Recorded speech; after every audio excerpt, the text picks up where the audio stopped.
అందరికీ నమస్కారం అండి. భగవాన్ శ్రీ సత్యసాయి బాబా వారి 100వ జన్మదినోత్సవం సందర్భంగా రామచంద్రపురం శ్రీ సత్యసాయి బాబా వారి మందిరంలో జరిగిన జన్మదినోత్సవ వేడుకలండి. మీరు చూసేయండి. రకరకాల పూలదండలతో స్వామివారిని చాలా అందంగా అలంకరించారండోయ్. బాబావారి జన్మదినోత్సవం కారణంగా పేదలకు దుప్పట్లను పంపిణీ చేశారు. తదనంతరం అందరికీ అన్నదాన కార్యక్రమం కూడా చేయించారండోయ్. మనం అన్ని పండుగలను ఎలా జరుపుకుంటామో బాబావారి జన్మదినోత్సవం కూడా అలాగే అందరూ జరుపుకోవాలని ప్రభుత్వం లాంఛనంగా ప్రకటించడం జరిగిందండి.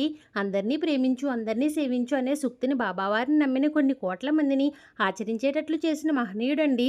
ప్రతి ఊర్లో బాబావారి మందిరం ద్వారా ఆకలి అన్న వారికి కడుపు నిండా భోజనం పెట్టడం, పేదలకు సహాయం చేయడం వంటి మంచి కార్యక్రమాలు నిరంతరం జరుగుతూనే ఉంటాయండోయ్.